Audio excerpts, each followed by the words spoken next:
उन भारतीयों से जबरदस्ती काम करवाया, 12 घंटा, 15 घंटा, 16 घंटा। अंग्रेजों का शोषण भारत में जिन भी वर्ग, अंग्रेजों ने भारत के जिन भी वर्ग के लोगों का शोषण किया, अंग्रेजों ने भारत के जिन भी वर्ग के लोगों का शोषण किया, एक सीमा तक तो शोषण ठीक था, लेकिन जैसे ही सीमा से बाहर शोषण होने लगा तो भारत के लोगों ने विद्रोह करना शुरू कर दिया। आदिवासियों ने, जनजातियों ने, मजदूरों ने, धार्मिक गुरुओं ने, सबने विद्रोह करना शुरू कर दिया था। अब देखिएगा, इन विद्रोहों में आपको एक फकीर विद्रोह आता है, सन्यासी विद्रोह आता है, फिर जो है कूका आंदोलन आता है, फिर जो है आपको वहाबी आंदोलन आता है, फिर फरायजी आंदोलन आता है।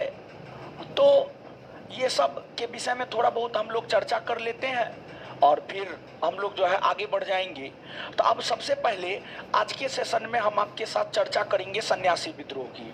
और सन्यासी विद्रोह की चर्चा इसलिए करेंगे क्योंकि कई दफा सन्यासी विद्रोह के विषय में आपसे पूछा गया है, और जहां तक नोट का सवाल है, नोट में सन्यासी विद्रोह नहीं है, तो इसलिए चिंता करने की कोई बात नहीं है। जो बात नोट में नहीं होता है उस बात को तो हम आपके कॉपी में नोट डाउन करवा ही देते हैं, समझ गए, इसलिए चिंता करने की कोई जरूरत नहीं है।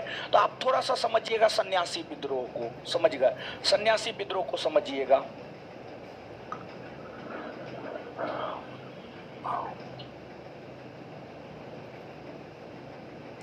सन्यासी विद्रोह, देखिए ध्यान दीजिएगा, सन्यासी विद्रोह सन्यासियों के द्वारा किया गया विद्रोह था, सन्यासियों के द्वारा किया गया विद्रोह था। और आवाज ज्यादा है, और ज्यादा है, थोड़ा कम कर दीजिए हो।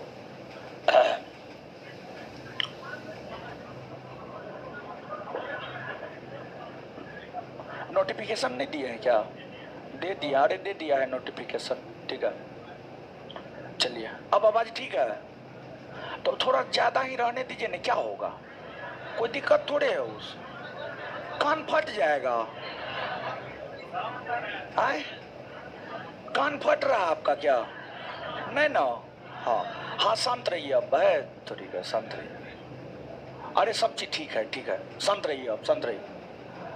सन्यासी विद्रोह, सन्यासी विद्रोह जो है 1760 से 1800 ईस्वी, 1760 से 1800 ईस्वी के दौरान, 1760 ईस्वी से 1800 ईस्वी के दौरान जो है आपको सन्यासी विद्रोह हुआ था।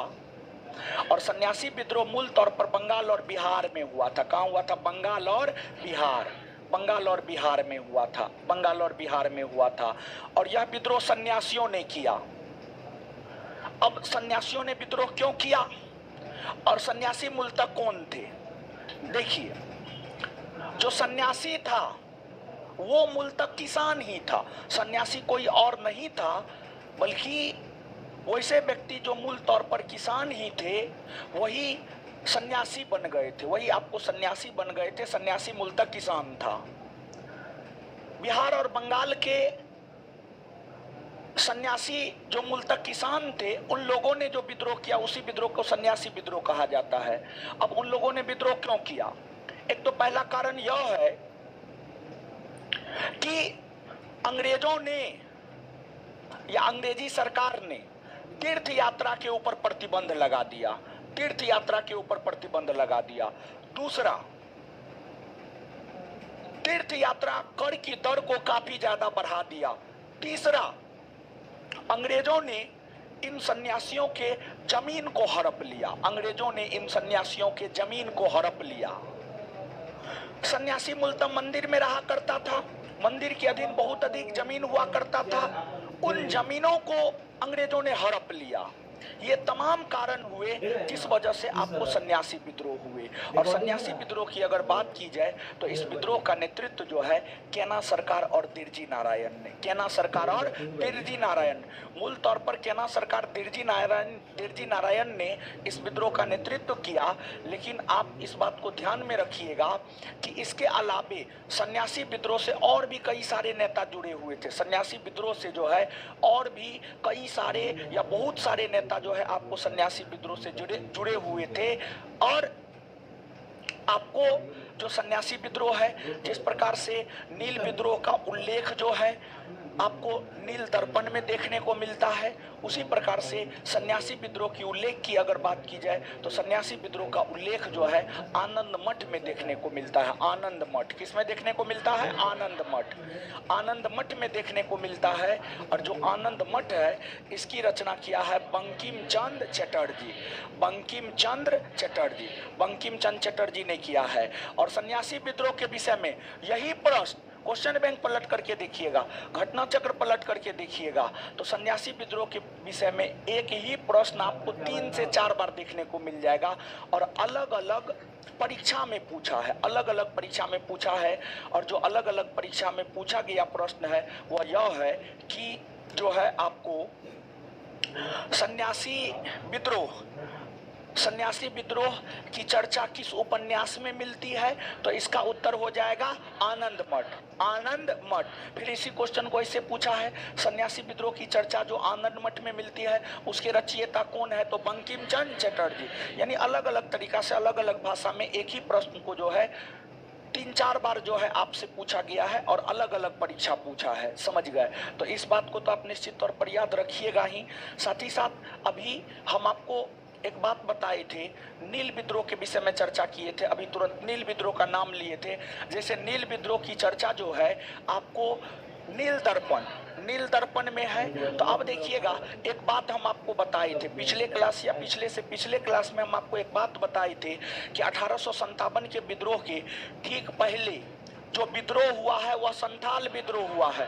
उसी प्रकार से एक प्रश्न यहाँ पर और बनता है कि 1857 के विद्रोह के ठीक बाद बंगाल में कौन विद्रोह हुआ है? ये भी बीपीएससी का पूछा हुआ क्वेश्चन है, ये बीपीएससी का पूछा हुआ क्वेश्चन है कि 1857 के विद्रोह के ठीक बाद बंगाल में कौन सा विद्रोह हुआ था? तो 1857 के विद्रोह के ठीक बाद बंगाल में जो विद्रोह हुआ है वह नील विद्रोह हुआ है। कौन विद्रोह हुआ है? नील विद्रोह। कौन विद्रोह हुआ है? नील विद्रोह हुआ है। अब देखिएगा आप जब पिछले क्लास में पढ़े होंगे तो पिछले क्लास में जो है पिछले से पिछले क्लास में जो है हम आपको चर्चा किए होंगे नागा आंदोलन की। तो नागा आंदोलन से जो है जदोनांग और रानी गैडेनेल्यू जुड़ी हुई थी। जो जदोनांग था, अगर बात जदोनांग की करे तो महात्मा गांधी और उसकी विचारधारा से जो है प्रेरित होने वाला या प्रभावित होने वाला जो प्रथम आदिवासी नेता है वह आपको जदोनांग है। कौन है? जदोनांग। कौन है? जदोनांग। समझ गए? जदोनांग है। तो ये सब बात जो है आप याद रखिएगा, समझ गए? तो लिखिएगा कॉपी में, थोड़ा बहुत तो कॉपी में लिखाते ही है, कॉपी में लिखिएगा। हेडिंग मारिएगा सन्यासी विद्रोह, हेडिंग मारिएगा सन्यासी विद्रोह, सन्यासी विद्रोह।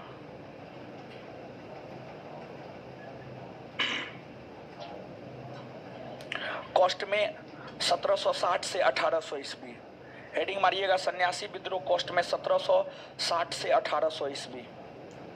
सन्यासी विद्रोह कॉस्ट में 1760 से 1800 ईस्वी। सन्यासी विद्रोह कॉस्ट में 1760 से 1760 से 1800 ईस्वी लिखिएगा। बस देखिए यही चैप्टर जो है ना थोड़ा सा अटपटा है और इसके बाद इतिहास बहुत आसान है, समझ गए? बस इसी चैप्टर, ये चैप्टर जो है ना थोड़ा सा आपको बर्डन टाइप का लगेगा। ये चैप्टर हर किसी को बर्डन टाइप का लगता है, इसलिए बहुत ज़्यादा परेशान नहीं होइएगा। इसके बाद का जो चैप्टर है बड़ी सदाबहार चैप्टर सब है। इसके बाद है आपको भारत में शिक्षा और प्रेस का विकास, एकदम मस्त चैप्टर है। फिर कांग्रेस से पूर्व स्थापित संस्था और फिर कांग्रेस के नेतृत्व में स्वतंत्रता आंदोलन, बस इतिहास खत्म है, समझ गए। तो बस इसी चैप्टर भर थोड़ा सा माथा पर बर्डन लगेगा, तो थोड़ा सा माथा पर बर्डन लगना भी चाहिए कभी कभी पढ़ते हुए। हमेशा आसाने लगेगा तो फिर दिक्कत हो जाता है, समझ गए।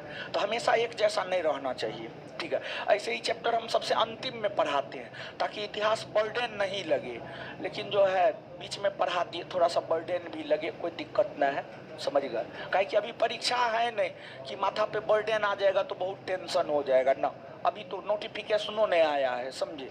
तो इसलिए तो नीचे से लिखिएगा, यह विद्रोह बिहार और बंगाल के क्षेत्र में, यह विद्रोह बिहार और बंगाल के क्षेत्र में, यह विद्रोह बिहार और बंगाल के क्षेत्र में, यह विद्रोह बिहार और बंगाल के क्षेत्र में, यह विद्रोह बिहार और बंगाल के क्षेत्र में मूलतः, यह विद्रोह बिहार और बंगाल के क्षेत्र में मूलतः केना सरकार और दिरजी नारायण, केना सरकार और दिरजी नारायण, केना सरकार, केना सरकार और दिरजी नारायण,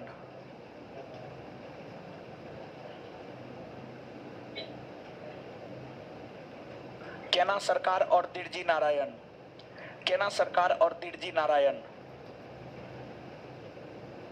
के नेतृत्व में हुआ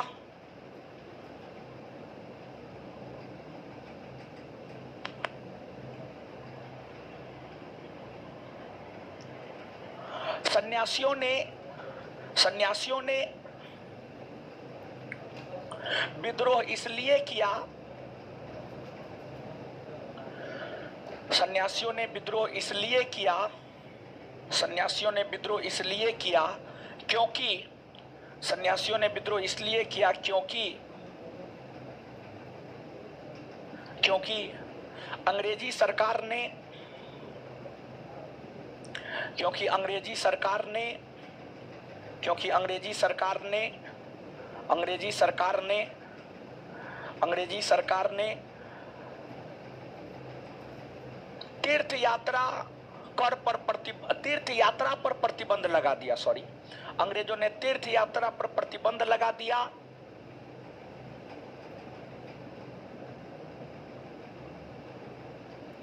तीर्थ यात्रा पर प्रतिबंध लगा दिया तथा मंदिरों के अधीन, तथा मंदिरों के अधीन जो भूमि थी, तथा मंदिरों के अधीन जो भूमि थी, तथा मंदिरों के अधीन जो भूमि थी उसे जब्त कर लिया, तथा मंदिरों के अधीन जो भूमि थी उसे जब्त कर लिया, तथा मंदिरों के अधीन जो भूमि थी उसे जब्त कर लिया, उसे जब्त कर लिया,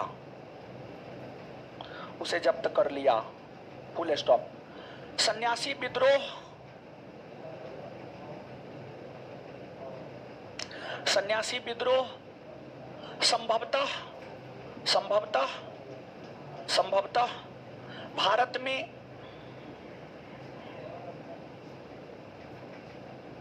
सन्यासी विद्रोह संभवतः भारत में, सन्यासी विद्रोह संभवतः भारत में,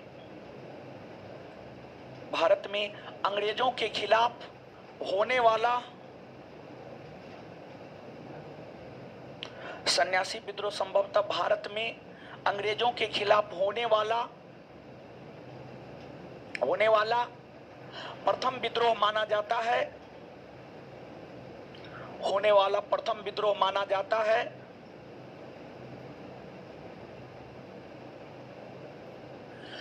इस विद्रोह का विस्तार पूर्वक चर्चा, इस विद्रोह का विस्तार पूर्वक चर्चा, इस विद्रोह का विस्तार पूर्वक चर्चा, इस विद्रोह का विस्तार पूर्वक चर्चा, विस्तार पूर्वक चर्चा बंकिम चंद्र चटर्जी की रचना, इस विद्रोह का विस्तार पूर्वक चर्चा, विस्तार पूर्वक चर्चा बंकिम चंद्र चटर्जी की रचना, बंकिम चंद्र चटर्जी की रचना आनंद मठ में, बंकिम चंद्र चटर्जी की रचना आनंद मठ में, बंकिम चंद्र चटर्जी की रचना आनंद मठ में, आनंद मठ में देखने को मिलती है, बंकिम चंद्र चटर्जी की रचना आनंद मठ में देखने को मिलती है। बंकिम चंद्र चटर्जी की रचना आनंद मठ में देखने को मिलती है, फुल स्टॉप। चलिए, अब नोट देकर के 2-3 पॉइंट लिखा रहे हैं, ठीक है, जो कि काफी महत्वपूर्ण है, याद रखिएगा। लिखिए पहला पॉइंट, नोट में पहला पॉइंट, महात्मा गांधी और उसकी विचारधारा से प्रभावित होने वाला, महात्मा गांधी और उसकी विचारधारा से प्रभावित होने वाला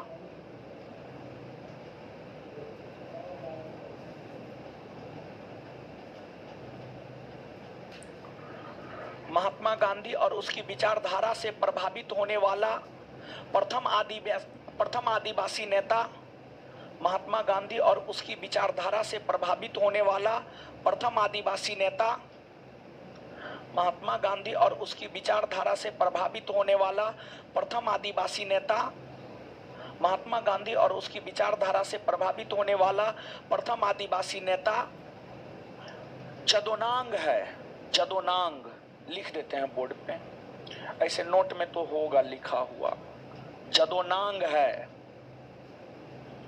जदोनांग है, जदोनांग है, जदोनांग है, जदोनांग है।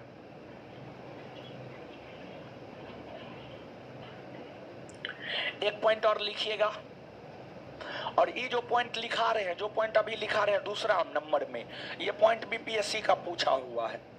लिखिए, 1857 के विद्रोह के ठीक पूर्व संध्या,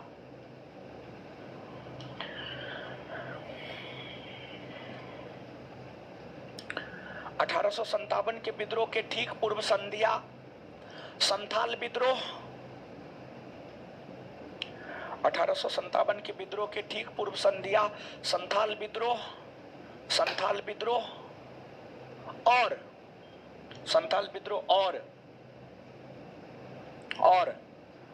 1857 के विद्रोह के ठीक बाद, और 1857 के ठीक बाद, और 1857 के विद्रोह के ठीक बाद, और 1857 के विद्रोह के ठीक बाद, और 1857 के विद्रोह के ठीक बाद, ठीक बाद, ठीक बाद, ठीक बाद, बंगाल में नील विद्रोह हुआ है। बंगाल में नील विद्रोह हुआ है।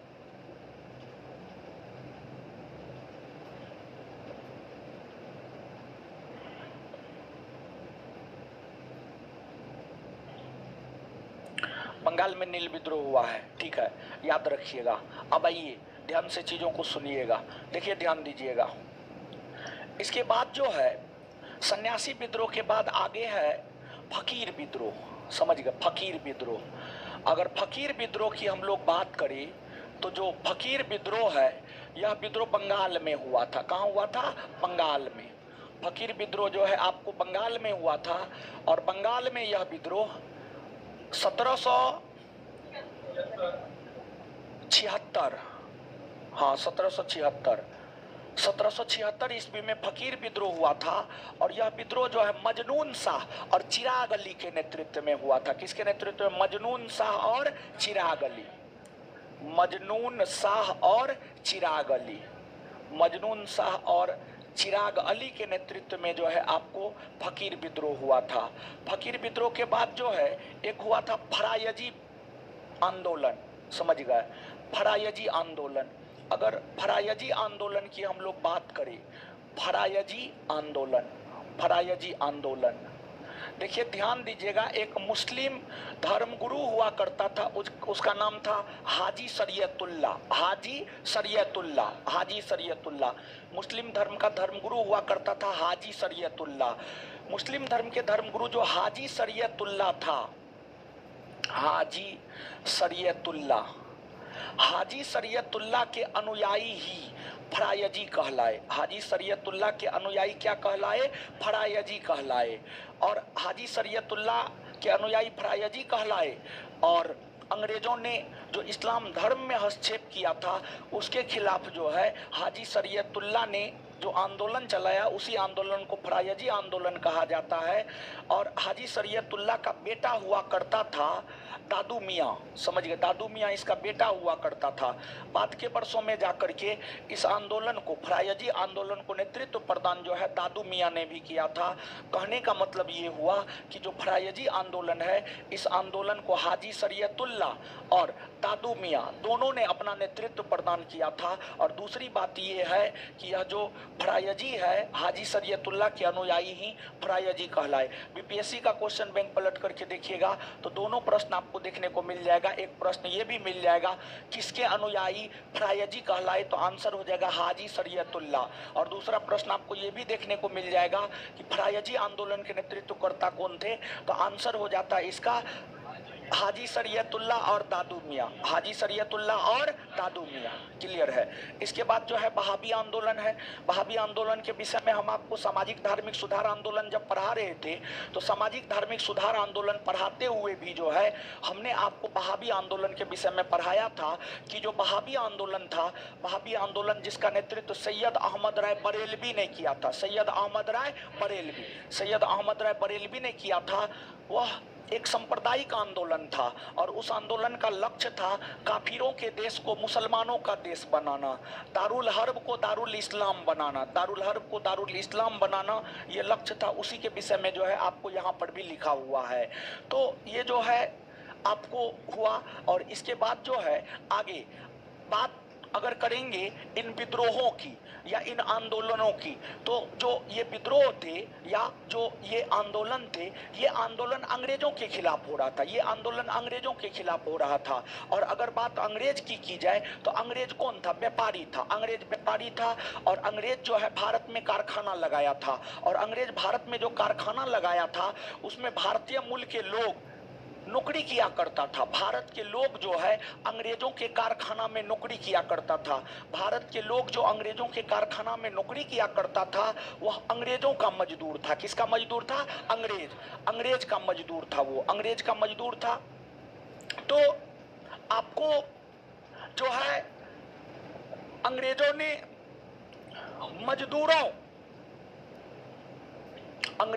मजदूरों का शोषण किया।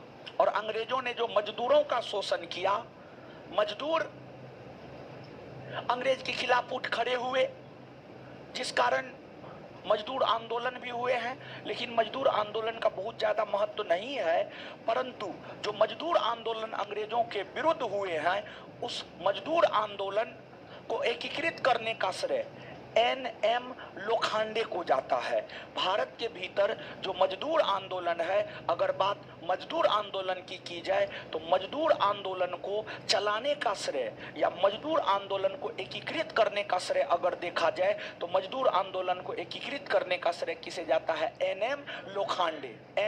लोखंडे को जाता है। अब देखिएगा, मजदूर कारखाना में काम करते थे। मजदूर कहाँ काम करते थे? कारखाना में काम करते थे। कारखाना में जो मजदूर काम करते थे, मजदूरों को अधिकार देने के उद्देश्य को लेकर कारखाना अधिनियम आया है। आप सब लोग जानते हैं प्रथम कारखाना अधिनियम 1881 में, द्वितीय कारखाना अधिनियम 1891 में, तृतीय कारखाना अधिनियम 1911 में, तृतीय कारखाना अधिनियम 1911 में। समझ गए? तो इस प्रकार से कारखाना अधिनियम आए। और अगर कारखाना अधिनियम की अगर आप बात करेंगे तो जो कारखाना अधिनियम है, कारखाना अधिनियम के माध्यम से जो है कहीं ना कहीं मजदूरों को हक और अधिकार दिलाने का प्रयास जो है आपको किया गया। क्लियर है? तो नीचे से एक लाइन लिखिएगा, नोट में ही तीसरा पॉइंट बना करके इसको लिख लीजिए। नोट में ही तीसरा पॉइंट बना करके लिखिए।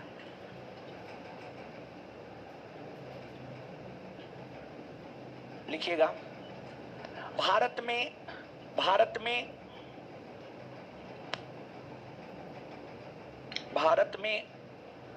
मजदूर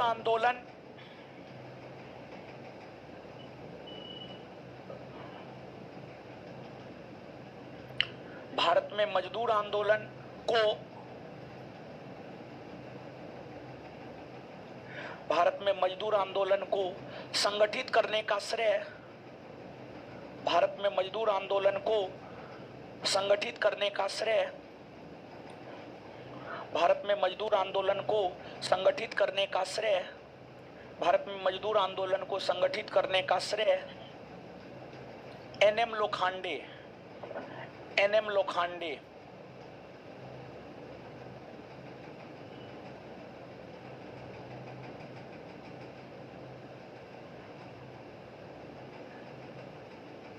भारत में मजदूर आंदोलन को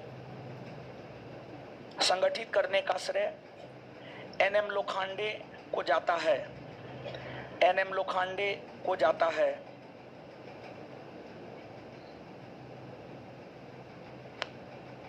एनएम लोखंडे को जाता है। ठीक है, आइए 1 मिनट में जितना बताएं इसको याद करते हैं, फिर आगे बढ़ेंगे हम लोग। ठीक है, बताइएगा जो सन्यासी विद्रोह है कब से कब तक हुआ है? सन्यासी विद्रोह कब से कब तक, कहां हुआ है, कहां हुआ है? इसके नेतृत्व करता केना सरकार और सन्यासी विद्रोह के नेतृत्व करता केना सरकार और, अच्छा, सन्यासी विद्रोह की चर्चा कौन साहित्य में देखने को, कौन साहित्य में? सन्यासी विद्रोह की चर्चा कौन साहित्य में देखने? आनंद मठ, आनंद मठ के रचयिता, आनंद मठ के रचयिता। चलिए, फकीर विद्रोह कहाँ हुआ? फकीर विद्रोह, फकीर विद्रोह किसके नेतृत्व में? मजदून शाह और, मजदून शाह और, मजदून शाह और। चलिए, फरायजी, फरायजी कौन थे? हाजी शरीयतुल्लाह के, हाजी शरीयतुल्लाह के अनुयायी। फरायजी आंदोलन किसके नेतृत्व में हुआ? किसके नेतृत्व में, किसके नेतृत्व में? चलिए, इसके बाद आगे बताइएगा, महात्मा गांधी की विचारधारा से प्रभावित होने वाला प्रथम आदिवासी नेता, प्रथम आदिवासी नेता, महात्मा गांधी की विचारधारा से प्रभावित होने वाला प्रथम आदिवासी नेता कौन? जदोनांग। इसके बाद आगे बताइएगा, 1857 के विद्रोह के ठीक पूर्व संध्या कौन आंदोलन कौन हुआ है? और विद्रोह के ठीक बाद, विद्रोह के ठीक बाद। चलिए, इसके बाद आगे बताइएगा कि भारत में मजदूर आंदोलन को संगठित करने का श्रेय किसे जाता है? किसे जाता है? एनएम लोखंडे। नोट पलटिएगा आप लोग, अपना अपना दीजिए, पेन दीजिए, तो रेड पेन दीजिए, नोट पलटिएगा, पलटिए, नोट पलटिए।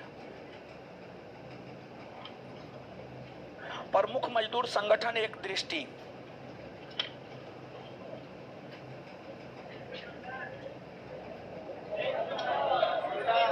Page number 178, 178। प्रमुख मजदूर संगठन एक दृष्टि,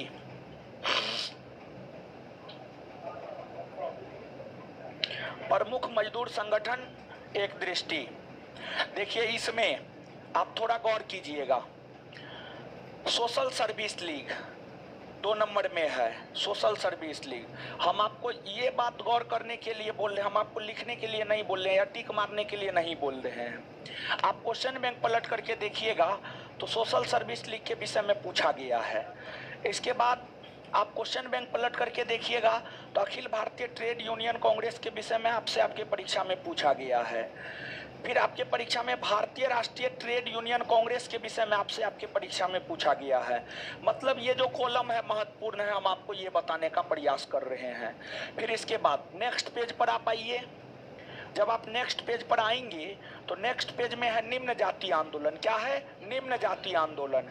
और निम्न जाति आंदोलन में भी हम आपको बता दें, सत्यशोधक समाज, बहिष्कृत हितकारिणी सभा, all India depressed class association, ये सब ऐसे तथ्य है जो यहाँ से पूछे गए हैं। अर्थात ये भी कॉलम जो है आपको आपके लिए महत्वपूर्ण है, समझ गए। इसके बाद जो है, जो तीसरा कॉलम है, दक्षिण भारत में निम्न जाति आंदोलन। दक्षिण भारत में निम्न जाति आंदोलन ये आपके परीक्षा के लिहाज से बहुत ज़्यादा महत्वपूर्ण नहीं है, लेकिन जो आपको निम्न जाति आंदोलन है और प्रमुख मजदूर संगठन है, ये दोनों आपके लिए बहुत ज्यादा महत्वपूर्ण है।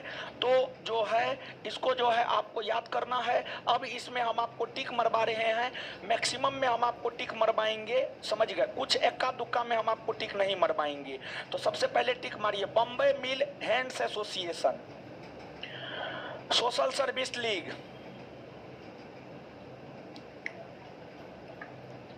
Madras labour association, Ahmedabad textile labour association, Akhil Bharatiya trade union Congress, भारतीय ट्रेड यूनियन फेडरेशन,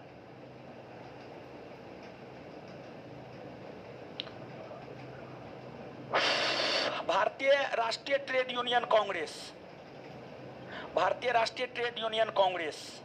आगे आ जाइएगा, निम्न जाति आंदोलन में, निम्न जाति आंदोलन में तो हम कहेंगे आप सब याद रखिएगा, निम्न जाति आंदोलन में एक भी नहीं छोड़ना है, निम्न जाति आंदोलन में हाँ सब याद रखना है, सब याद रखना है, ठीक है। निम्न जाति आंदोलन को मत छोड़िए, क्योंकि बिहार दरोगा का क्वेश्चन बैंक पलट करके देखिएगा तो आपसे एक प्रश्न पूछा गया, निम्नलिखित में से कौन ऐसी संगठन है जो डॉक्टर भीमराव अंबेडकर के द्वारा स्थापित नहीं किया गया है।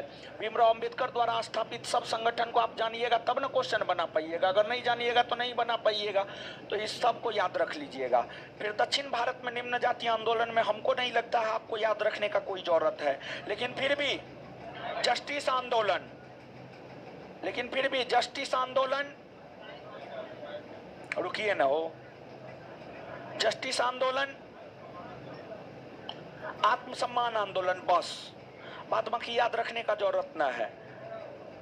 नहीं याद रखना, जो टिक मरवा रहे हैं मारिए ना, आप अपने मन से काहे दिमाग लगा रहे हैं। जस्टिस आंदोलन और आत्मसम्मान आंदोलन, ठीक है। चलिए अब आ जाइए, हम आपको टिक मरवा दिए हैं, आइए तो याद करते हैं 1 मिनट में इसको फटाक से।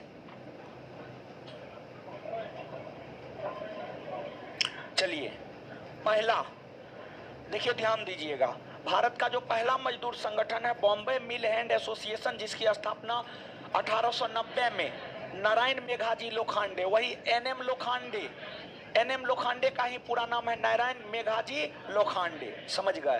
तो यहाँ पर पहला बात, भारत का पहला मजदूर संगठन कौन है? बॉम्बे मिल हैंड एसोसिएशन। भारत का पहला मजदूर संगठन, भारत का पहला मजदूर संगठन, भारत का पहला मजदूर संगठन, भारत का पहला मजदूर संगठन। इसकी स्थापना कब हुई है? 1800। इसके संस्थापक, इसके संस्थापक, इसके संस्थापक, एक बार फिर से, भारत का पहला मजदूर संगठन, इसकी स्थापना कब हुई है? इसके संस्थापक कौन है? संस्थापक कौन है? आगे, सोशल सर्विस लीग की स्थापना किसने की है? स्थापना किसने की है? NM, NM. Social service league की स्थापना किसने की है? सोशल सर्विस लीग की स्थापना किसने की है? सोशल सर्विस लीग की स्थापना किसने? एनएम जोशी। इसकी स्थापना कब हुई है? 1900। सोशल सर्विस लीग की स्थापना कब हुई है? संस्थापक कौन है? संस्थापक कौन है? आगे, प्रथम वास्तविक और व्यवस्थित मजदूर संगठन मद्रास लेबर यूनियन है। प्रथम वास्तविक और व्यवस्थित मजदूर संघ है मद्रास लेबर यूनियन। 1918 में बीपी वाडिया के द्वारा स्थापित किया गया। BP Wadia, BP. तो भारत का प्रथम वास्तविक एवं व्यवस्थित मजदूर संगठन कौन है? मद्रास लेबर। भारत का प्रथम वास्तविक और व्यवस्थित मजदूर संघ कौन है? Madras labour. Madras labour union की स्थापना कब हुई है? मद्रास लेबर यूनियन की स्थापना, मद्रास लेबर यूनियन की स्थापना 1900। इसका संस्थापक वीपी, वीपी, वीपी। आगे, अहमदाबाद टेक्सटाइल लेबर एसोसिएशन की स्थापना 1918 में महात्मा गांधी ने किया। अहमदाबाद टेक्सटाइल लेबर एसोसिएशन की स्थापना किसने किया? किसने? कब? कब? कब? आगे, अखिल भारतीय ट्रेड यूनियन कांग्रेस 1920 में एनएम जोशी, किसके द्वारा? किसके द्वारा? इसका प्रथम अधिवेशन बंबई में हुआ था और इसका प्रथम अध्यक्ष लाला लाजपत राय बना था। समझ गए? तो याद रखिएगा, अखिल भारतीय ट्रेड यूनियन कांग्रेस की स्थापना कब हुई है? 1900। संस्थापक इसका प्रथम अध्यक्ष लाला लाजपत राय। लाला, इसका प्रथम अध्यक्ष अखिल भारतीय ट्रेड यूनियन कांग्रेस की स्थापना कब हुई है? कब हुई है? इसके प्रथम अध्यक्ष इसका प्रथम अधिवेशन कहाँ हुआ? कहाँ हुआ है? चलिए आगे, भारतीय ट्रेड यूनियन फेडरेशन की स्थापना 1929 में एनएम जोशी ने किया है। किसने किया? एनएम। भारतीय ट्रेड यूनियन फेडरेशन की स्थापना कब हुई है? 1900। किसने किया है? आगे, भारतीय राष्ट्रीय ट्रेड यूनियन कांग्रेस 1947 में सरदार वल्लभ भाई पटेल और बीबी गिरी। भारतीय राष्ट्रीय ट्रेड यूनियन कांग्रेस की स्थापना कब हुई है? भारतीय राष्ट्रीय ट्रेड यूनियन कांग्रेस की स्थापना किसने किया है? इसके संस्थापक कौन है? सरदार वल्लभ भाई। देखिए, यहाँ पर विद्यार्थी कंफ्यूज होता है। भारतीय राष्ट्रीय ट्रेड यूनियन कांग्रेस और अखिल भारतीय ट्रेड यूनियन कांग्रेस दोनों अलग अलग है, दोनों अलग अलग वर्ष में स्थापित हुआ, इसके संस्थापक अलग अलग है। तो स्पष्टता पूर्वक जो है आप इसको याद रखिएगा। समझ गए? तो चलिए अब आगे आ जाइए, निम्न जातीय आंदोलन में आइए।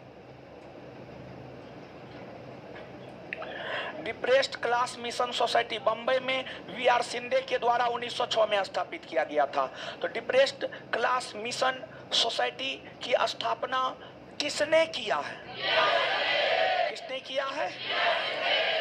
है?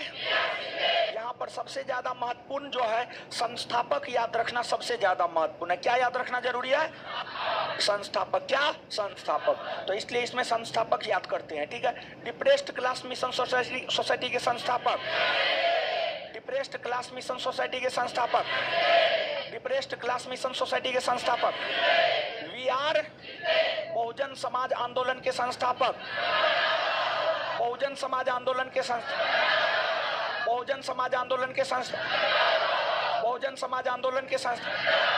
सत्यशोधक समाज,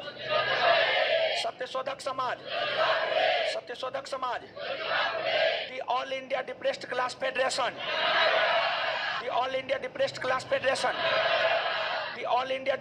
फेडरेशन, बहिष्कृत हितकारिणी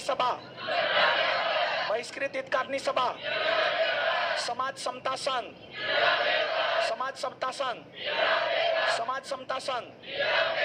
all India depressed class association, all India depressed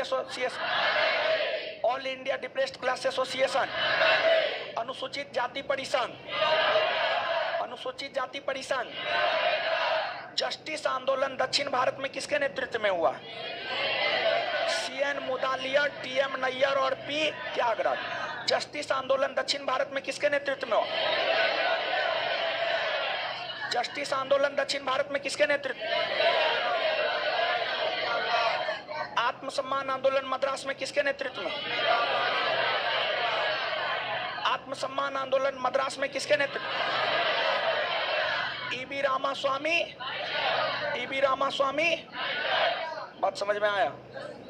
घर पे जा करके देखिए, इस चैप्टर में जो है बहुत सारा ऐसा चीज है जो हम आपको टिक मरवाए हैं, और जो भी टिक मरवाए हैं उसको आप याद रख लीजिएगा।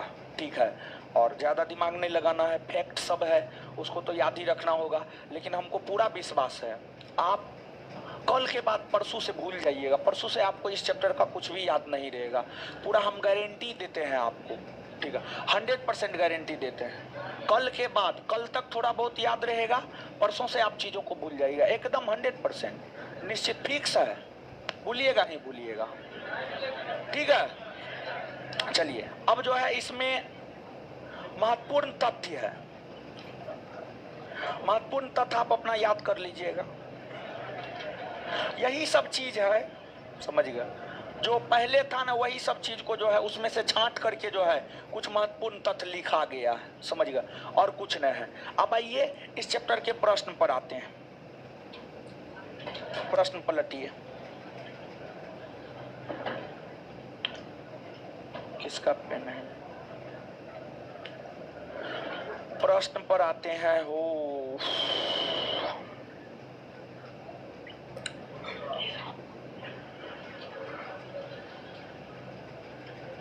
चलिए पलट लिए, और कुछ होमवर्क भी दिए थे हमको, याद है, पढ़ाने के बाद अंतिम में देखेंगे, ठीक है? हाँ चलिए आइए। और आज नहीं बना के लाए होंगे तो आज तो कुटाई होगा, ठीक है? आज थोड़े छोड़ेंगे, आज नहीं छोड़ेंगे, ठीक है? पहला क्वेश्चन, स्वामी सहजानंद के द्वारा निम्नलिखित में से किस पत्रिका का प्रकाशन किया गया था? देखिए, स्वामी सहजानंद बिहार का एक किसान नेता था, और स्वामी सहजानंद के विषय में अगर देखें तो 1929 ईस्वी में बिहार किसान सभा का गठन स्वामी सहजानंद ने किया था, और 1936 ईस्वी में अखिल भारतीय किसान सभा का गठन भी स्वामी सहजानंद ने ही किया था। और स्वामी सहजानंद के द्वारा किसान आंदोलन को लोकप्रिय बनाने को लेकर जो पत्रिका निकाला गया था उस पत्रिका का नाम था हुंकार। क्या नाम था? हुंकार। पत्रिका का क्या नाम था? हुंकार। याद रखिएगा। तो बताइएगा, स्वामी सहजानंद किस प्रांत के किसान नेता थे? किस प्रांत के? बिहार किसान सभा का गठन कब हुआ? 1929। बिहार किसान सभा का गठन कब हुआ? 1900। किसने किया? स्वामी। किसने किया? इसके बाद आगे बताइएगा, अखिल भारतीय किसान सभा का गठन कब हुआ? 1936। अखिल भारतीय किसान सभा का गठन कब हुआ? कौन किया स्थापना? और स्वामी सहजानंद ने कौन सी पत्रिका निकाली? ओंकार। कौन सी पत्रिका? याद रखिएगा। स्वामी सहजानंद के द्वारा किस पत्रिका का प्रकाशन किया गया? किसका?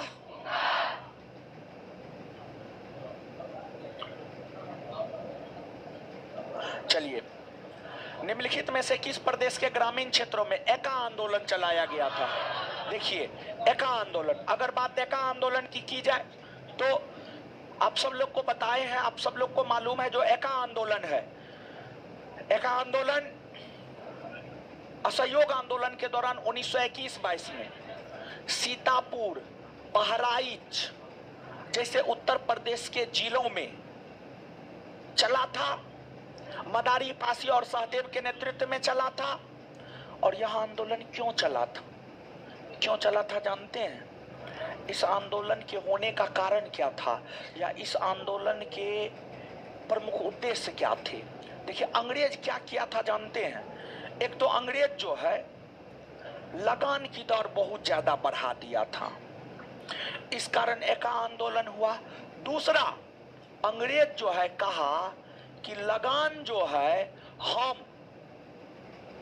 अनाज के रूप में नहीं लेंगे, बल्कि लगान जो है हम नगद लेंगे। क्या लेंगे? नगद लेंगे। लगान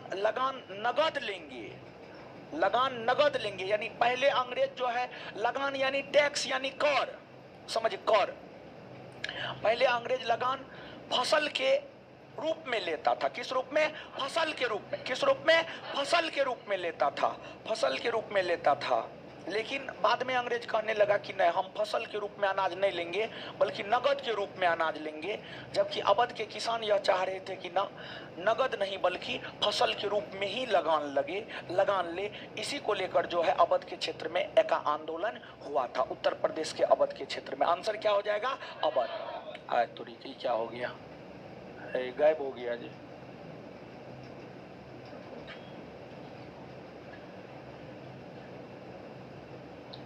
हाँ, क्या हो जाएगा? अवध।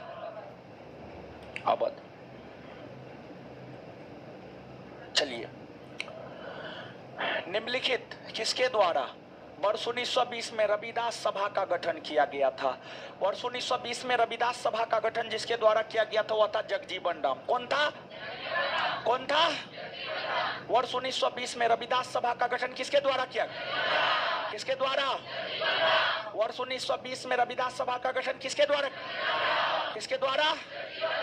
और देखिए जगजीवन राम जो है ना, मीरा कुमार लोकसभा की प्रथम महिला अध्यक्ष, उन्हीं के पिताजी न थे जी, उन्हीं के पिताजी थे मेरे ख्याल से। हाँ, और जगजीवन राम जो है सबसे ज्यादा वर्षों तक कैबिनेट मंत्री के पद पर सबसे ज्यादा वर्षों तक रहने का रिकॉर्ड जगजीवन राम के नाम ही दर्ज है। लगभग 32 बरस, लगभग 32 बरस कैबिनेट मंत्री के पद पर रहा था।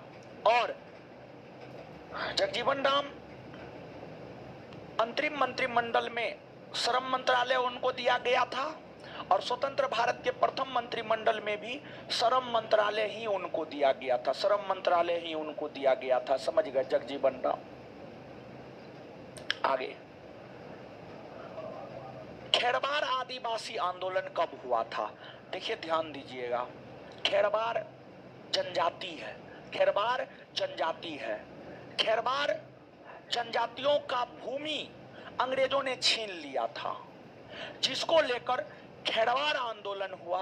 और जो खेरवार आंदोलन है यह 1874 ईस्वी में हुआ था और यह आंदोलन भागीरथ मांझी के नेतृत्व में हुआ था, भागीरथ मांझी के नेतृत्व में हुआ था। तो नीचे से लिखिएगा, खेरवार आंदोलन भागीरथ मांझी के नेतृत्व में हुआ था।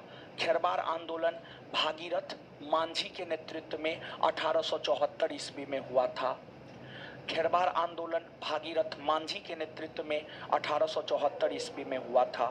भागीरथ मांझी के नेतृत्व में 1874 ईस्वी में हुआ था। भागीरथ मांझी,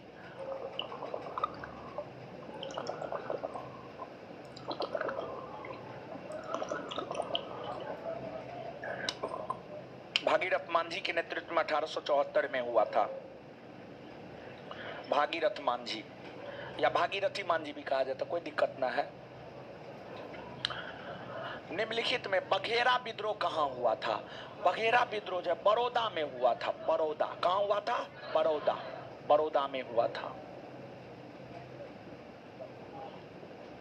चलिए, रामोसी सैनिक विद्रोह का वास्तविक भौगोलिक रूप कौन सा है?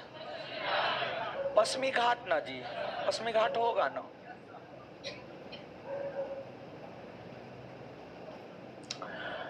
वर्ष 1855 में संथालों ने किस अंग्रेज कमांडर को हराया था? वर्ष 1855 में संथालों ने जिस अंग्रेज कमांडर को हराया था उसका नाम था मेजर बारो। क्या नाम था? मेजर बारो, याद रखिएगा। वर्ष 1855 में संथालों ने किस अंग्रेज कमांडर को हराया? किसको? वर्ष 1855 में संथालों ने किस अंग्रेज कमांडर को हराया? मेजर बारो, मेजर बारो। आगे, महाराष्ट्र में रामोसी कृषक जत्था किससे संबंधित था? वासुदेव बलवंत फड़के, वासुदेव बलवंत, समझ गए, याद रखिएगा। महाराष्ट्र में रामोसी कृषक जत्था किससे संबंधित था? वासुदेव बलवंत, वासुदेव बलवंत फड़के। निम्नलिखित में फरायजी कौन थे? हाजी शरीयतुल्लाह के, हाजी शरीयतुल्लाह के अनुयायी, अनुयायी। अवध में एका आंदोलन का उद्देश्य था सरकार को लगाम देना बंद कर देना, जमींदारों के अधिकारों का रक्षा करना, सत्याग्रह की समाप्ति, लगान का नगद में परिवर्तन। आए, इसी कारण न हुआ था जी।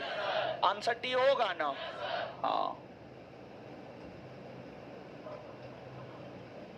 आगे, आंध्र प्रदेश में अल्लूरी सीताराम राजू का विद्रोह किसके विरुद्ध हुआ था?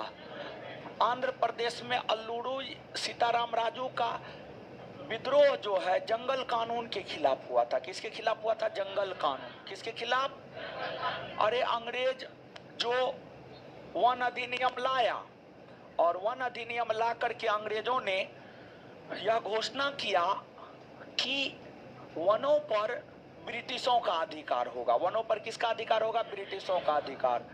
इसी को लेकर जो है आपको आंध्र प्रदेश में अल्लूरी सीताराम राजू ने जो है आपको विद्रोह किया था जंगल कानून को लेकर। आगे, निम्नलिखित युग्मों में कौन सुमेलित नहीं है? मतलब कौन गलत है? मुंडा बिरसा सही है, संथाल कान्हो सही, अहोम गोमधर कुंवर, हाँ अहोम विद्रोह गोमधर कुंवर के नेतृत्व में हुआ था। असम में हुआ था ना जी?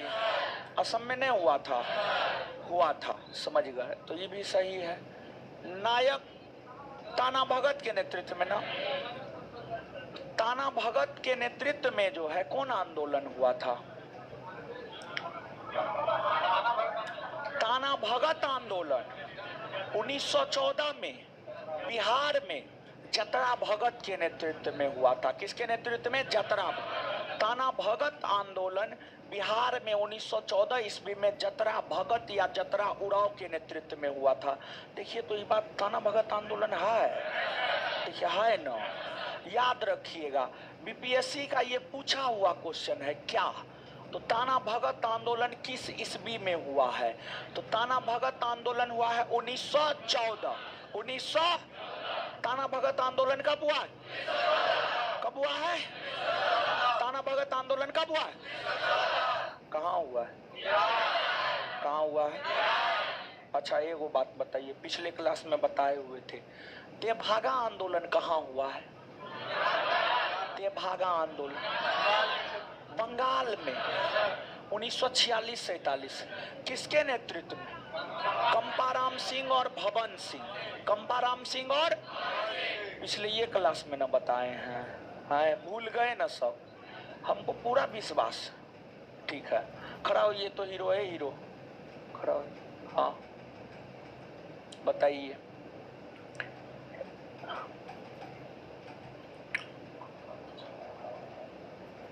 महात्मा गांधी ने जो चंपारण सत्याग्रह किया था उसका विरोध कौन किया था? एनजी, बैठ जाइए, बहुत बढ़िया।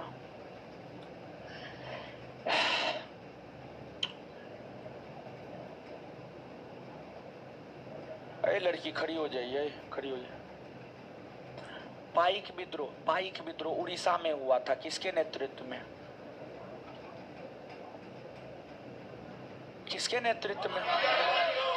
बक्सी, तो ये बताए थे ना, बैठी। चलिए आंसर हो जाएगा इसका डी, यही सुमेलित ना है। आगे आइए। हौज विद्रोह हुआ था, हौज विद्रोह 1820-21 के दौरान। कब हुआ था? 1820। हौज विद्रोह कब हुआ है? हौज विद्रोह कब हुआ है? चलिए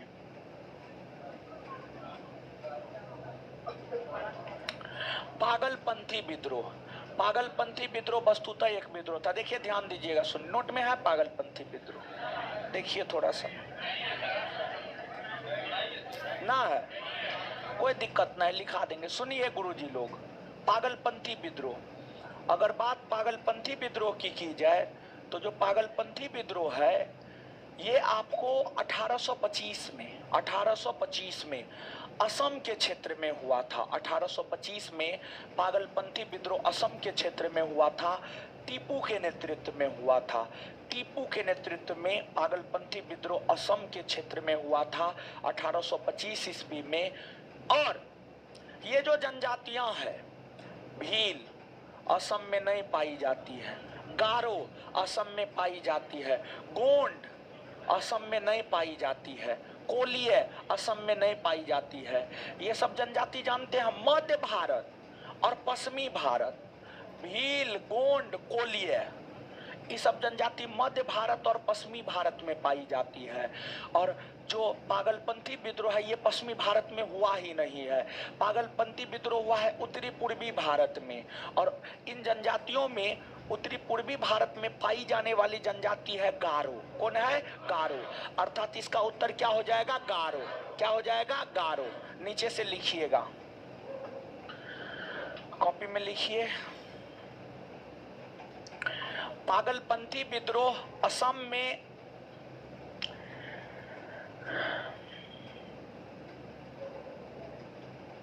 असम में 1825 ईस्वी से 1827 ईस्वी के दौरान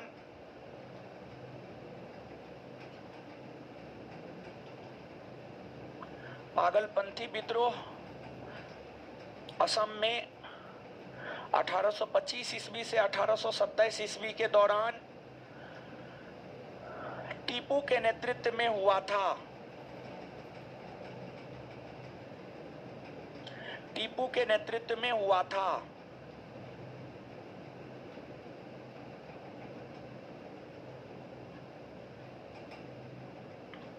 टीपू के नेतृत्व। अहोम विद्रोह कहां हुआ था जी? किसके नेतृत्व? गोमधार कुंवर। देखिए, अहोम विद्रोह के विषय में एक बात जानिए आप। अहोम विद्रोह गोमधार कुंवर के नेतृत्व में असम में हुआ था। अहोम विद्रोह के नेताओं के द्वारा जो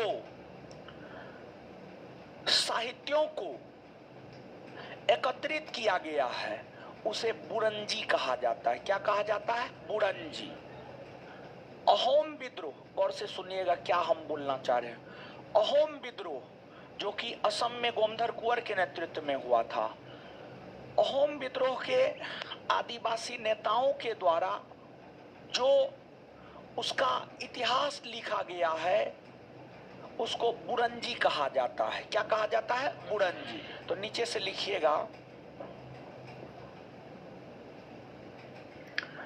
अहोम विद्रोह,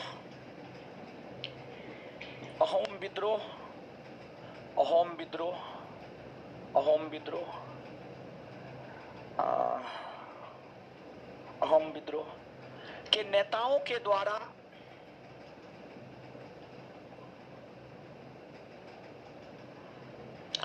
अहोम विद्रोह के नेताओं के द्वारा जो ऐतिहासिक साहित्य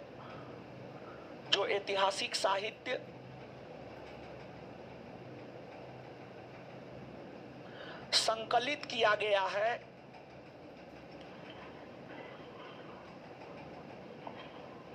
जो ऐतिहासिक साहित्य संकलित किया गया है उसे बुरंजी कहा जाता है। उसे बुरंजी कहा जाता है। बुरंजी कहा जाता है। यहां पर एक बात और बताते हैं, ठीक है, एक बात और बताते हैं। देखिए, ध्यान दीजिएगा आप थोड़ा सा। आपको जो है नरबली प्रथा जानते हैं? नरबली प्रथा जानते हैं? कौन जनजाति में पड़ सकता है? खोंड जनजाति में। और खोंड जनजाति कहाँ पाई जाती है? ओडिशा में ना। और जानते हैं जो नरबली प्रथा में क्या होता था? नरबली प्रथा में खोंड जनजाति के लोग अपने देवी देवता को खुश करने के लिए सुंदर और विद्वान मानव की बलि देता था, हाँ या ना? और इस प्रथा का अंत कौन किया था? लॉर्ड हार्डिंग प्रथा। अब देखिए, इस नरबली प्रथा को ही एक और नाम से जाना जाता है, मारियाह प्रथा। किस नाम से? मारियाह प्रथा। नरबली प्रथा को मारियाह प्रथा के नाम से भी जाना जाता है, मारियाह प्रथा के नाम से भी जाना जाता है। और जो खोंड जनजाति है, खोंड जनजाति को कंध के नाम से भी जाना जाता है। समझिए, कंध जनजाति के नाम से भी जाना जाता है। तो नीचे से एक लाइन आप लिखिएगा, नरबली प्रथा को ही मारियाह प्रथा भी कहा जाता है। नरबली प्रथा को ही मारियाह प्रथा भी कहा जाता है। नरबली प्रथा को ही मारिया प्रथा भी कहा जाता है। नरबली प्रथा को ही मारिया प्रथा भी कहा जाता है। नरबली प्रथा को ही मारिया प्रथा भी कहा जाता है। यह प्रथा कंध जनजाति में, यह प्रथा कंध जनजाति में, यह प्रथा कंध जनजाति में प्रचलित था। यह प्रथा कंध जनजाति में प्रचलित था।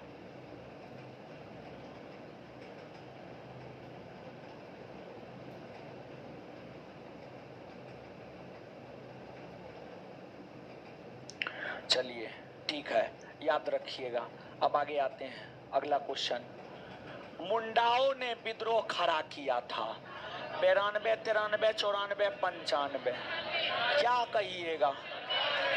ऑप्शन के अकॉर्डिंग 95। देखिए बार बार कह रहे हैं मुंडा विद्रोह में, ऑप्शन के अकॉर्डिंग जाइएगा। मुंडा विद्रोह हुआ है 1895 से 1901, लेकिन मूल तौर पर प्रखर तरीका से शक्तिशाली रूप में जो मुंडा विद्रोह रहा है 1898 से 1900। कब? 1900। और आप सब लोग जानते हैं मुंडा विद्रोह क्यों हुआ था? नहीं जानते हैं? नहीं जानते, नहीं बताएं महाराज। जो सामूहिक खेती होता था, सामूहिक खेती को समाप्त कर अंग्रेजों ने जो एकल खेती व्यवस्था का सूत्रपात किया, इसी को लेकर मुंडा विद्रोह बिरसा मुंडा के नेतृत्व में हुआ था। और बिरसा मुंडा को जो है धरती आबा अर्थात महान पिता भी कहा जाता, धरती आबा अर्थात महान पिता भी कहा जाता है। और जो बिरसा मुंडा है, हैजा नामक बीमारी के कारण उनका निधन हुआ था। वो जब जेल में बंद था तब हुआ था, 1900 ईस्वी में हुआ था। और जब बिरसा मुंडा जेल में बंद था तो महारानी विक्टोरिया का हीरक जयंती जब मनाया जा रहा था तो महारानी विक्टोरिया के हीरक जयंती के अवसर पर जो है उनको जेल से रिहा किया गया। लेकिन जब वो जेल से रिहा हुए, जेल से बाहर निकले, तो जेल से बाहर उनको निकाला गया था 1898 में। 1898 में जेल से बाहर निकाला गया था। और उसके बाद मुंडा विद्रोह और जोर शोर से चलने लगा, जिस वजह से उसको फिर से जेल में बंद कर दिया गया था। समझ गए? तो नीचे से लिखिएगा,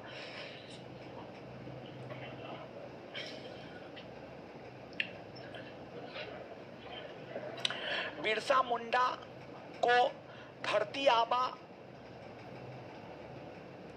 बिरसा मुंडा को धरती आबा,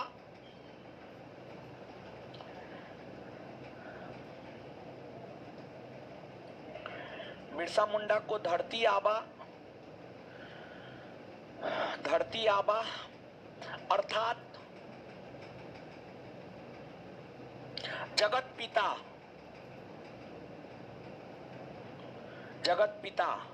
भी कहा गया है। बिरसा मुंडा को धरती आबा अर्थात जगत पिता भी कहा गया है, जगत पिता भी कहा गया है। ब्रिटेन की महारानी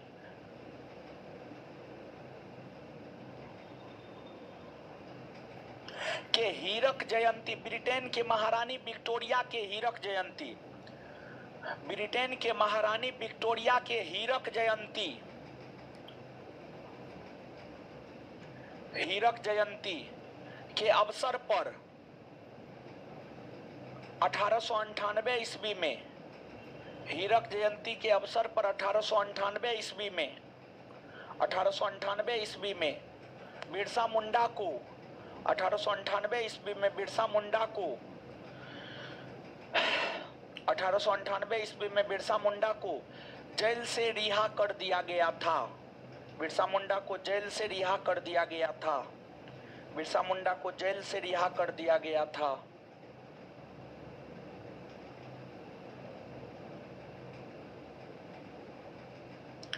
चलिए अगला क्वेश्चन पे आइए। नाई धोबी बंद सामाजिक बाइकॉट का स्वरूप था जो 1919 में किसानों के द्वारा प्रतापगढ़ जिले में चलाया गया था। साधुओं द्वारा चलाया गया आंदोलन जिसमें निम्न जाति का उद्धार हो सके। जमींदारों द्वारा गांव की निम्न जातियों के विरुद्ध उठाया गया कदम। निम्न जातियों द्वारा ठेकेदारों के विरुद्ध उठाया गया कदम। किसानों के द्वारा प्रतापगढ़ जिले में चलाया गया था। Answer A. आगे, कम्युनिस्ट इंटरनेशनल का सदस्य बनने वाला प्रथम भारतीय कौन था? एम.एन. रॉय। कौन था?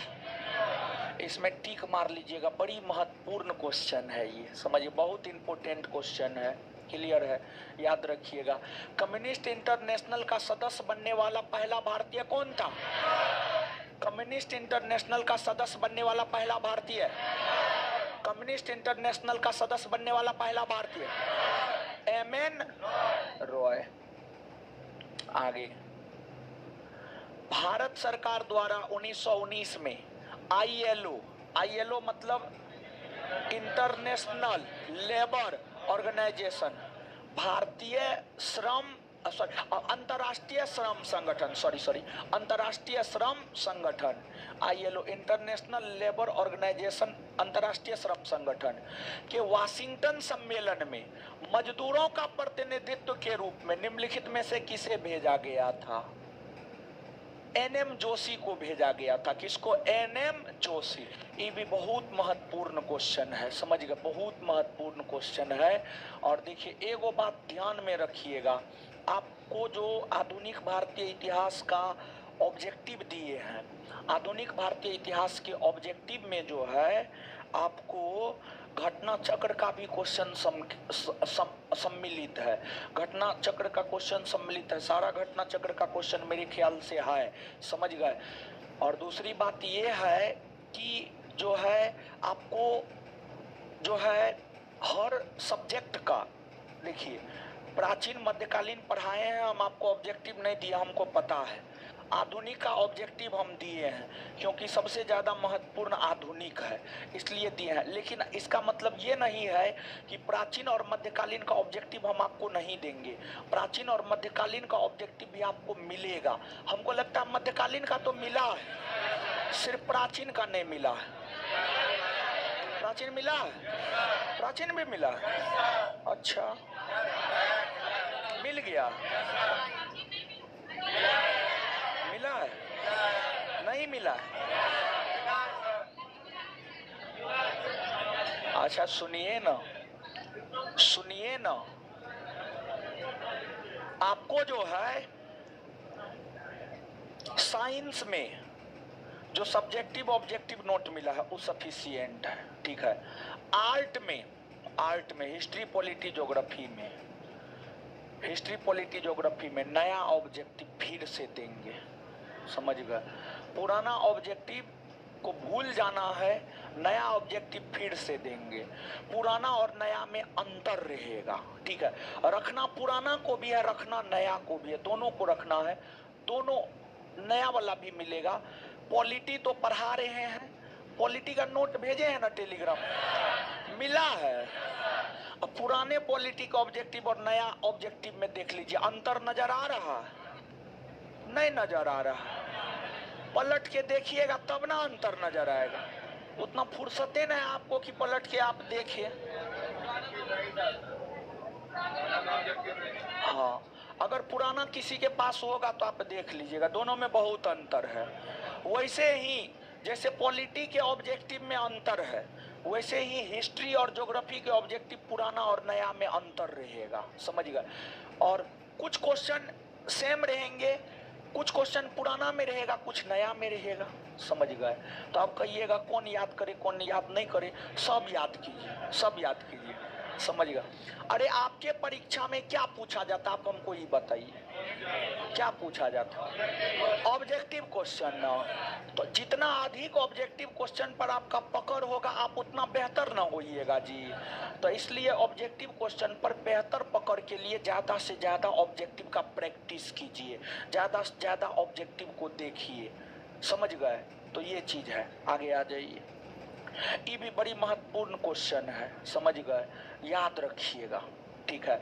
और पॉलिटी में तो आंसर भी ना दे दिए हैं जी।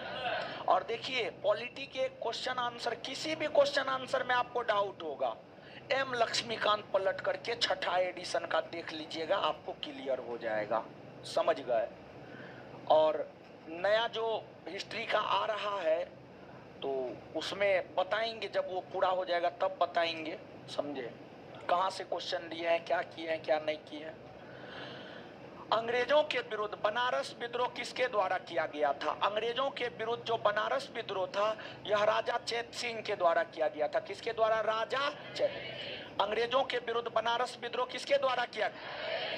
किसके द्वारा? अंग्रेजों के विरुद्ध बनारस विद्रोह किसके द्वारा किया? किसके द्वारा? राजा चेत सिंह, समझ गए। चलिए आगे आइएगा। निम्नलिखित में से कौन सुमेलित नहीं है, मतलब कौन गलत है?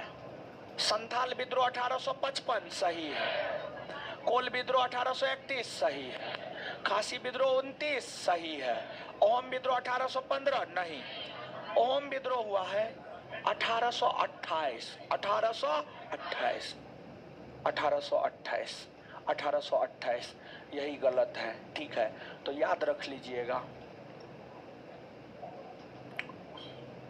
सोमेंद्रनाथ टैगोर द्वारा स्थापित दल का क्या नाम था?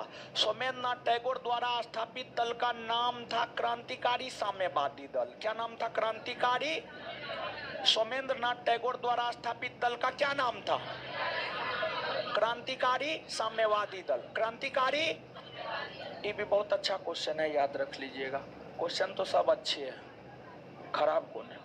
मोपला विद्रोह हुआ है केरल के मालाबार तट पर ना। मोपला विद्रोह केरल के नेतृत्व करता अली मुस्लियार। मुंडा आदिवासियों के विद्रोह का नेता बिरसा मुंडा। कौन था? मुंडा आदिवासियों के विद्रोह का नेता बिरसा मुंडा। सन्यासी विद्रोह किस उपन्यास का मुख्य कथानक है? आनंद मठ। सन्यासी विद्रोह किस उपन्यास का मुख्य कथानक है? आनंद मठ। आनंद मठ के रचयिता बंकिम चंद्र चटर्जी। चलिए आगे। निम्न कथनों पर विचार कीजिए। कथन ए, भगत जवाहर मल ने कुका आंदोलन चलाया। हाँ, भगत जवाहर मल ने कुका आंदोलन चलाया था।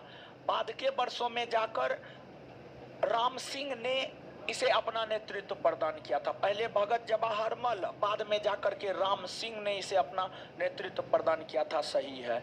वह खालसा को पुनर्जीवित करना चाहता था। हाँ, वह खालसा को पुनर्जीवित करना चाहता था, इसलिए जो है आपको भगत जवाहर मल ने जो है कुका आंदोलन चलाया था, समझ गए।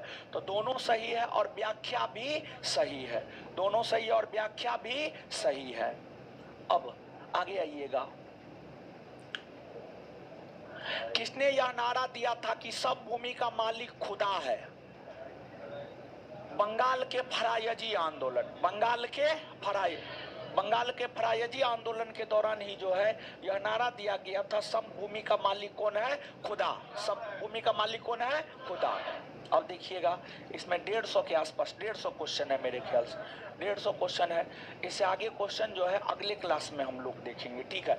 अगले क्लास में ये चैप्टर खत्म हो जाएगा और उससे पहले जो है आपको नया चैप्टर जो है आधुनिक भारत में शिक्षा और प्रेस का विकास, तो शिक्षा और प्रेस के विकास का नोट भी जो है आपको मिल जाएगा, ठीक है। इस शनिवार रविवार तक जो है आपको मिल जाएगा, क्लियर है। कल जो है आपका केमिस्ट्री का क्लास है और केमिस्ट्री के बाद आप लोग क्या पढ़िएगा? इकोनॉमिक्स या फिजिक्स? फिजिक्स पढ़िएगा। हम ये सोच रहे थे कि सुनिए ना, एगो बात सोच रहे थे, आप लोग कहिएगा तो ठीक है, ना तो कोई दिक्कत नहीं। सुनिए ना, हम ही सोच रहे थे, ऐसे हम बिट्टू सर से भी शेयर नहीं किए हैं, आप ही से शेयर कर रहे हैं। पहले आपके बैच में सोच रहे थे पहले इकोनॉमिक्स पढ़ाएं, ठीक है, और इसके बाद जो है आपके बैच में इकोनॉमिक्स पढ़वाएं, और हर बैच को दरोगा तीनों बैच को इकोनॉमिक्स एलो कर दे, मतलब ऑनलाइन एलो कर दे, ऑफलाइन नहीं, ऑनलाइन एलो कर दे। और दूसरी बात क्या है कि सब बैच में ऑनलाइन एक्सेस दिए हैं, ऑनलाइन ऑफलाइन एक्सेस सब बैच में सबको दिए हैं। और शाम में 3 से 5 वाला बैच में जो है फिजिक्स शुरू करवाएं, और उस बैच में जो है आपको एलो कर दे कि फिजिक्स और इकोनॉमिक्स दोनों एक साथ आप जल्दी पढ़ के खत्म कर लीजिएगा। आप लोग राजी होइएगा तो ठीक है, नहीं तो पहले इकोनॉमिक्स होगा फिर फिजिक्स होगा, कोई दिक्कत नहीं है। क्या नहीं? हाँ तो ठीक है, कोई दिक्कत नहीं है। तो टाइम लेट लगेगा तो ये मत कहिएगा लेट क्यों लगता है। देखिए लेट इसलिए लगता है क्योंकि हम लोग पूरे सिलेबस को पढ़ाते हैं। अब पूरे सिलेबस को पढ़िएगा, क्वेश्चनों आंसर करवाते हैं तो लेट लगबे न करेगा जी। आए समझ गए? तो ये चीज है। चलिए ठीक है, तो इसमें सहमत ना है? कोई बात नहीं, आराम से पढ़िए, कोई बात नहीं, आराम से पढ़िए। अभी तो नोटिफिकेशनों ने आया, क्या है कि ना? चलिए ठीक है, इसे आगे अगले क्लास में देखेंगे। अब दीजिए होमवर्क। गला अब एकदम काम नहीं करता है, जानते हैं, जबरदस्ती बोलते हैं, समझे? एक दिन रेस्ट चाहिए अब, लेकिन अभी रेस्ट लेने वाले हैं नहीं। हाँ चेक करेंगे। होमवर्क क्या दिए थे? होमवर्क आगे बढ़ाते हैं। जैसे बायो केमिस्ट्री हो वैसे फिजिक्स भी। हाँ जी वैसे ही होगा, काहे न होगा। अच्छा बर्डन हो जाएगा, ठीक है, एक वो कीजिएगा, ठीक है, जो आप लोग कहिएगा वही करवा देंगे। हमको तो पढ़वाना है ये, अब पढ़ाना है ये। इसमें क्या दिए थे? पेज नंबर, क्वेश्चन नंबर 1 से 30 तक। अगला होमवर्क इसमें सुनिए, क्वेश्चन नंबर 31 से 60, पेज नंबर 256 से 261। इसमें पेज नंबर 256 से 261। एगो लड़का मैसेज कर रहा है, सर आपका मन बढ़ गया है। मन काहे बढ़ जाएगा हो? कैसे आपको लग रहा है कि मेरा मन बढ़ गया है? कैसे लग रहा है बताइए? यानी कुछ भी जो मन में आया उसको ब्लॉक कर दीजिए। तो अब थोड़ा सा एहसास उसको भी होना चाहिए ना, मन बढ़ गया है, क्लास कर रहा है तो थोड़ा एहसास होना चाहिए कि हाँ सच में मन बढ़ गया है। जब उसके मन में निगेटिविटी आ गया है तो उसको पढ़ाने का कोई मतलब अब रह नहीं गया, इसलिए उसको ब्लॉक कर दीजिए। क्या विकास उकास क्या नाम था देख लीजिए, हाँ राजन जो भी था कर दीजिए, ब्लॉक कर दीजिए, ठीक है। निगेटिव लोग हमको नहीं पसंद है, ना निगेटिव है ना निगेटिव लोग हमको पसंद है, ठीक है। इसमें क्वेश्चन नंबर 31 से 60, अब पता चल जाएगा कि मन सही में बढ़ गया, तो पता चलना चाहिए थोड़ा सा। क्वेश्चन नंबर 31 से 60, ठीक है, क्वेश्चन नंबर 31 से 60, ठीक है।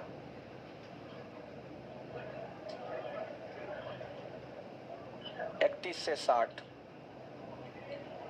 पेज नंबर 256 से 261, 256 से 261। चलिए जवाब दीजिए अब फटाक से। लाख बख्श के नाम से किसे जाना जाता है? कुतुबुद्दीन किम्बरले हीरा खनन केंद्र किस देश में? दक्षिण। राजीव गांधी खेल रत्न पुरस्कार की नाम राशि 25। तसो कर वेटलैंड भारत के किस क्षेत्र में? लद्दाख में ना। देश रुधिर में पैदा होने वाले सूक्ष्मजीवों को फंसाकर रुधिर निस्पंदक के रूप में काम करता है। पिलियान। कौन सी किरण धनावेशित कणों से युक्त है? अल्फा न। किस निम्न में किस कैल्शियम यौगिक का उपयोग दंतमंजन के CaCO अम्लीय वर्षा के लिए कौन सी गैस? सल्फर डाई। औरंगजेब की मृत्यु के समय मराठा साम्राज्य का नेतृत्व? तारा कच्चे खाने वाले पदार्थों को धोना चाहिए। एन स्वतंत्र भारत के प्रथम गवर्नर जनरल लॉर्ड माउंट। इसमें आगे बढ़ा दिए हैं, आगे कर लीजिएगा, दीजिए। इसमें क्या दिए थे? 11 उत्तर भारत एवं दक्कन के प्रांतीय राजवंश, यही ना। चलिए अगला होमवर्क है, इसमें चैप्टर नंबर 12, चैप्टर नंबर 12 और चैप्टर नंबर 12 में है भक्ति और सूफी आंदोलन, कर लीजिएगा, भक्ति और सूफी आंदोलन, ठीक है। भक्ति और सूफी आंदोलन इसमें से अगला होमवर्क है, चैप्टर नंबर 12। चलिए अब जवाब दीजिए।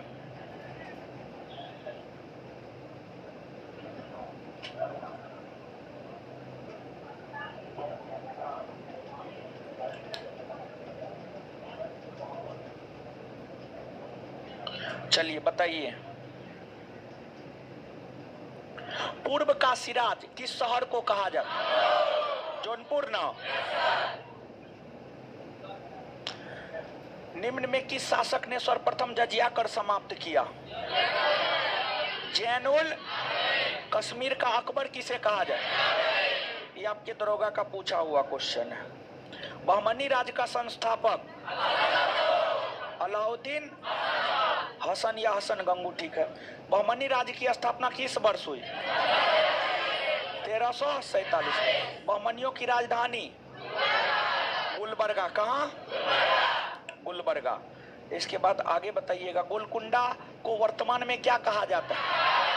हैदराबाद। होयसल स्मारक पाए जाते हैं हलेबीडु और बेलूर में। हलेबीडु और हलेबीडी और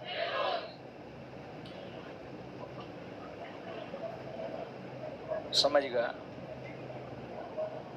गुजरी महल किसने बनवाया? मान सिंह। किसने? दक्षिण भारत के पॉलीगर कौन थे? क्षेत्रीय, प्रशासकीय और सैन्य नियंत्रक। समझ गए। चलिए हो गया, इससे आगे अगले क्लास में देखेंगे। बैठे रहिए। धन्यवाद सभी लोगों का। और इसके हाँ टेस्ट है, टेस्ट तो है, ये कल शनिवार है। हाँ कल शनिवार है तो टेस्ट तो है, ये टेस्ट तो होबे करता है। टेस्ट जो है नया सेंटर पे होगा 12:30 बजे से। टेस्ट नया सेंटर पे होगा 12:30 बजे। टेस्ट नया सेंटर पे होगा 12:30 बजे से, ठीक है। कल हाँ क्लास है, यहाँ है। अब आपका क्लास यही होगा, अब आपका क्लास हमेशा यही होगा। टेस्ट सैटरडे को उस बिल्डिंग में होगा, ठीक है। टेस्ट सैटरडे को उस बिल्डिंग में होगा, क्लास आपका यही होगा। समझ गए? चलिए ठीक है, धन्यवाद सभी लोगों का। ऑफलाइन वाले लोग बैठे रहिए, गेट लगाइए, बैठाइए सबको, गेट लगाइए। चलिए ऑनलाइन इससे आगे मिलते अगले क्लास में। हाँ संडे को पॉलिटी है, संडे को पॉलिटी है उसी सेंटर पे। संडे को पॉलिटी उसी सेंटर पे है। संडे को पॉलिटी उसी सेंटर पे है 4 बजे से। कितना बजे से? संडे को पॉलिटी उसी सेंटर पे 4 बजे से है, ठीक है। ऑफलाइन वाले लोग बैठे रहिए, ऑनलाइन इससे आगे मिलते अगले क्लास में। अब ऐसा नहीं है कि ऑफलाइन वाले को कोई मंत्र देंगे ना, उसका होमवर्क चेक करेंगे जो दिए थे। देखिए जिस बैच में बच्चा ज्यादा है, फाउंडेशन बैच में जो है ना, इतना बच्चा हो गया है कि क्या बताया जाए, ठीक है, बहुत ज्यादा बच्चा हो गया है। तो फाउंडेशन में जो है बच्चा को बैठने के लिए जगह नहीं मिल पाता था। वहाँ का सेंटर जो है बड़ा है, वहाँ का क्लासरूम बड़ा है, इसलिए जो है फाउंडेशन बैच को वहाँ ट्रांसफ़र किया। और कोई खास वजह नहीं है, सब कोई खास वजह नहीं है। यानी बहुत ज़्यादा बच्चा हो गया है, ठीक है। फाउंडेशन में एक बैच में आप मान करके चलिए 4000 से 5000 विद्यार्थी है। सुबह 8 से 10, 10 से 12, 8 से 10 में भी उतना है, 10 से 12 में भी उतना। वहीं पर जो है मैनेज हो पाएगा, वहाँ पर सीढ़ियों पे लटक उटक करके जो है पढ़ लेगा, समझ गए, थोड़ा सामने में रहेगा, ठीक है। और इसलिए थोड़ा सा जो है ये हुआ है, ठीक है। जो टाइम है, जिस टाइम पे आपका होता है उसी टाइम पे सब चीज होगा। 12:30 बजे से टेस्ट होता है, 12:30 बजे से टेस्ट होगा, 4 बजे से पॉलिटी होता है, पॉलिटी होगा। धन्यवाद। ऑनलाइन काट दीजिए।